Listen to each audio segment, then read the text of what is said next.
Join us for a driving review of the Volvo V60 Cross Country. Let's go!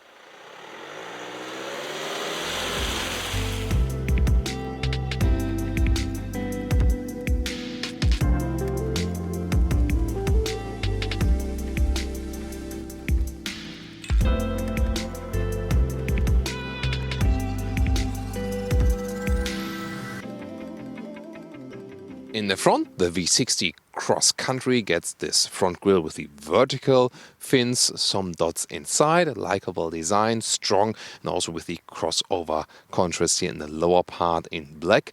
Thor's Hammer LED lights are standard, also with this signature right there, and maple brown is the color here for today. The length is at 4.76 m, 15'6" or 187 inches, whereas the cross-country model is 6.5 centimeters or 2.5 inches higher as for the suspension. And that then means ground clearance from 21 centimeters or 8 inches, so a little bit more ground clearance. And you see here the typical estate style. There's also the S60 available, the sedan version. And then the crossover cladding right here, really big and stylish. I think it fits the vehicle. Wheels here for the CC model come from 18 to 20 inch. These here are in between 19-inch wheels, but already look pretty massive. In the rear, the typical Volvo vertical tail lamp style they use for the estates and the SUVs. Again, likable styling, and here also with the LED signature. In the lower part, the cross-country model gets this cross-country stamping. That looks quite fancy. As we know from the Volvo combustion engines, 2-liter 4-cylinders, and in the US you get the T5, 250 horsepower, turbo petrol engine, all-wheel drive, and here it's called now B5 in Europe. That means with mild hybrid technology, and the one we have today is the B4, but that's then the mild hybrid diesel with around 200 horsepower and also all-wheel drive.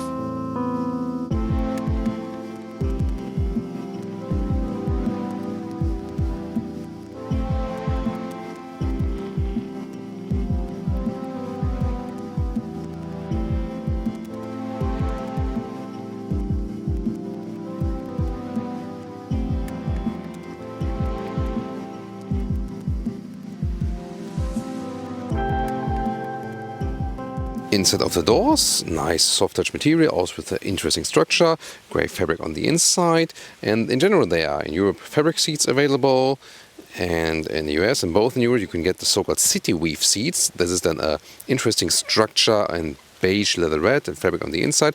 And here these are the new tailored wool seats, 30% wool, 70% recycled PET.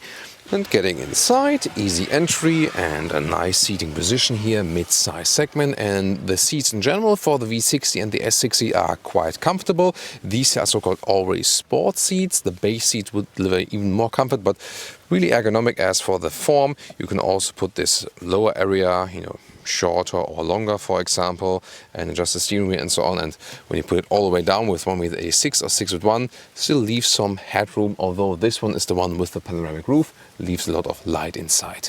Interior overview, 9-inch screen on the right, vertical style, 12.3-inch digital instruments on the left, meanwhile standard.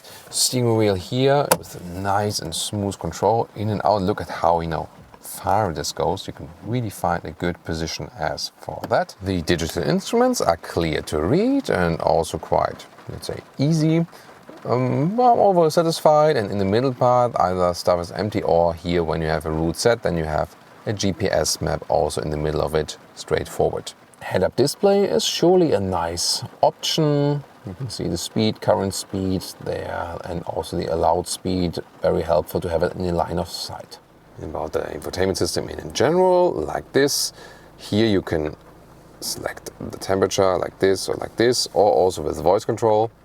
Set temperature to 22 degrees.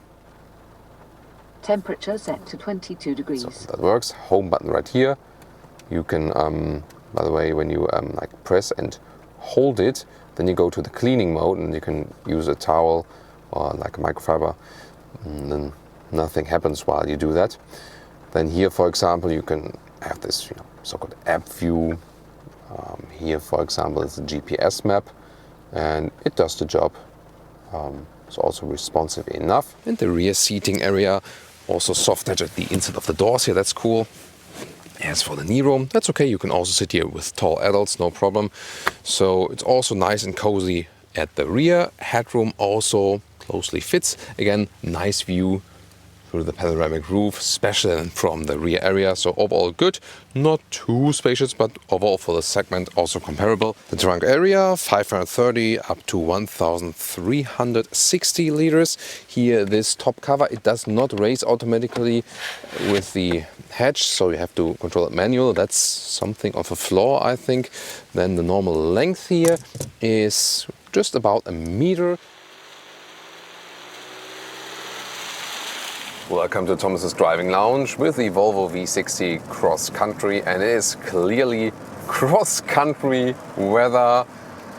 Yeah, it's typical Germany, or also for our friends from the UK. Typical for, certain months to have this kind of weather. Yeah, not too bad as for the temperatures, but definitely a lot of rain. And we have the all-wheel drive version here.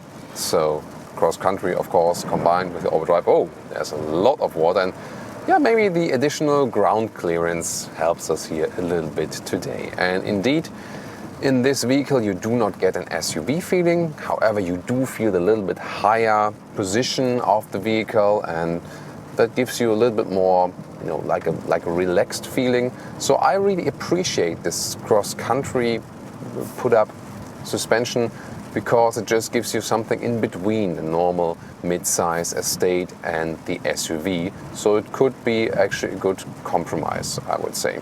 Steering wheel is really light and easy to use.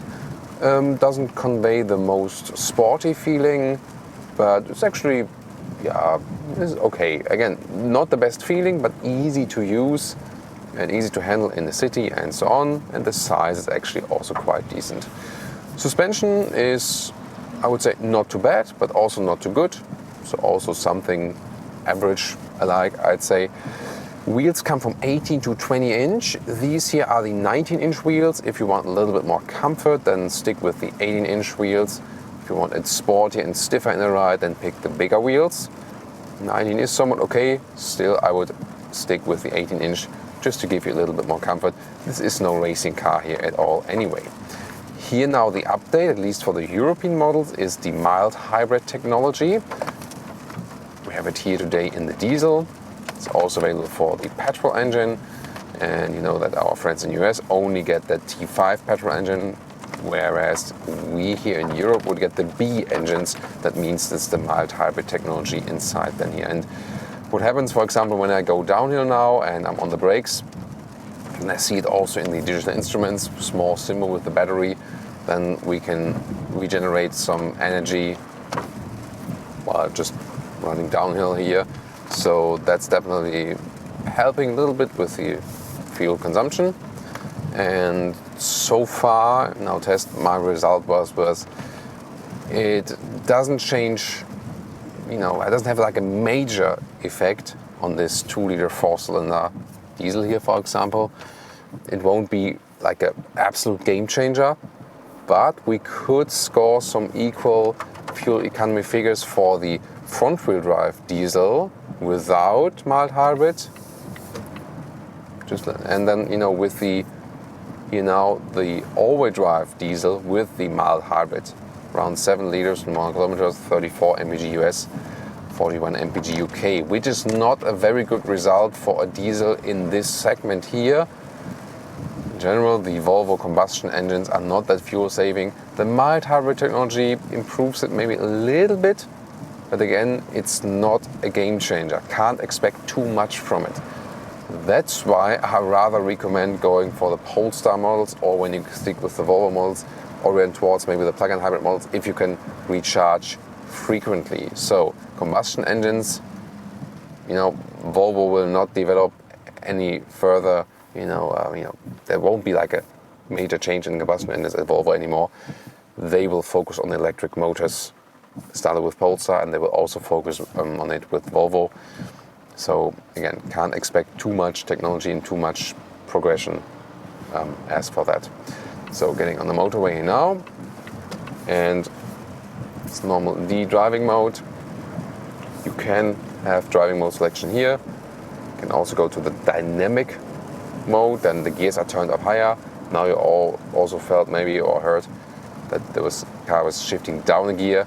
And here now all-wheel drive acceleration from 45 kilometers an hour. Let's go. Plop, that's 75, so that went quite quick.